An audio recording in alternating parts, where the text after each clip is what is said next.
Hi guys, how are you doing? Good morning. It's barely 9 a.m. and I'm going to the market today. I want to restock a lot of things in my kitchen. So yeah, I'm going to the market. This is what I'm wearing because I'm trying to be comfortable. Guys, I don't think I'm gonna be wearing my ring today because when I don't wear my ring, people are a lot nicer, especially men.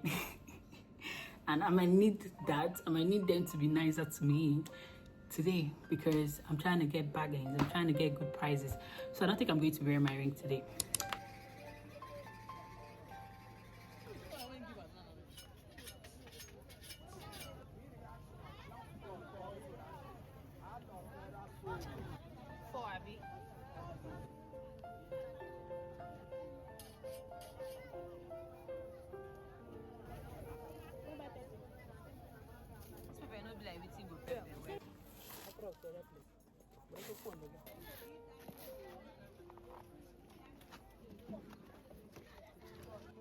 So, Oyana, give me two. How about keep pepper now? How much?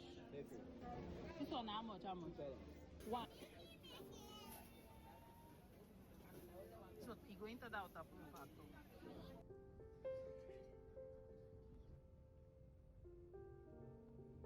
Like I think it's almost 7 p.m. at this point, and I'm just getting home since morning that I left the house. Guys, it's a lot. So I went to the market to buy stuff, and then after buying most of, I had to wait in the market for a long time because apparently I went really early and I wanted to buy meat, and the meat people, they were not out. Even at the end of the day, I ended up not even buying much because I couldn't wait. The sun was so hot, the weather was freaking hot. I couldn't even wait. I just bought the little one I saw that I liked, that was fresh, and I left. And then I had to I wanted to get an air fryer. I got it. I'll show you guys later. So because I wanted to get an air fryer, I had to go to Woji, my mom's side, and then I mistakenly dropped by my mom's house, and that was where everything went south. Because tell me why. I got there, my mom was not around, so it was just my siblings. Then my baby brother was crying that he was hungry, that he wanted to eat spaghetti, and my sister that was supposed to make the spaghetti for him was trying to convince him to eat eba right before my eyes, was trying to convince the boy to eat eba. So I was like, girl, she was like, she does not have strength to cook, blah blah blah blah blah. So I decided, you know what, let me just make spaghetti for them. So I made lunch. I cooked lunch for them, and then when my mom called and I told her I was at home, she was like, oh, I should wait for her to come home. So I had to wait for her. Long story short, a whole yada yada yada. I'm literally just getting home and I went to the market, but I'm supposed to do an unboxing right now, but I'm really tired. I need to go freshen up and then I'll come back and show you guys what I bought. I didn't buy much, just basically essentials. But yeah, I'll show you guys. I need to go freshen up and then I'll come back and show you guys everything that I got from the market. So yeah, that's it. I'm so exhausted. I'm so tired.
Hi guys, how are you doing? You guys, I just got out of bed and I just decided to come and quickly do this before this vlog ends. I just want to quickly say thank you for all the pre-birthday wishes in my last vlog. You guys wished me happy birthday even though it wasn't my birthday yet, and I'm super grateful. Also, I wanted to talk about my posting schedule. I'm sure some of you have already noticed that I've not been posting the way I would usually post 2 times a week, but that is because I've realized that trying to post 2 times a week is kind of burning me out, because you already know I'm an introvert and I'm not a very active person. Not much is going on with me right now, and posting 2 times a week means that I have to repeat my routines in my vlogs all the time, like every vlog. If I have to post 2 times a week, that means it's going to be regular waking up from bed, cooking, because that's what I do a lot, and I don't want my vlogs to always come off that way. And also, I feel like it puts me under pressure, like, oh, I need to vlog in 2 days, I need to edit and then post immediately, and then I start going through the whole process again. It just makes it difficult for me to just be myself and let it flow naturally. So I decided to pause on that, and for now I will just be posting once a week, except for special occasions. Like this weekend is my birthday, so I'm most likely going to be posting on Saturday, but that's only because my birthday is on Friday. So I'll probably just do a birthday compilation, like birthday prep and stuff like that. I'll probably just do that and then I'll post it on Saturday. If I don't hold me, because I might still not do that. Guys, anyways, I just wanted to tell you guys that our posting schedule has changed. It's not going to be Wednesday and Saturdays like it used to be anymore. It's going to be Wednesdays now, maybe Saturdays from time to time, when I have extra activities that I could vlog, that that I'll just post on Saturday. So randomly I might post on Saturday, but not like I used to before. I just wanted to share that with you guys and put it out here so that you guys can understand better what's going on with our posting schedule. Yeah, I think that's it for the posting schedule. That's what I wanted to say, and I hope you guys understand, and thank you so much for supporting me still. Thank you for your support. I don't take it for granted. If you haven't already subscribed to the channel, please do subscribe to the channel.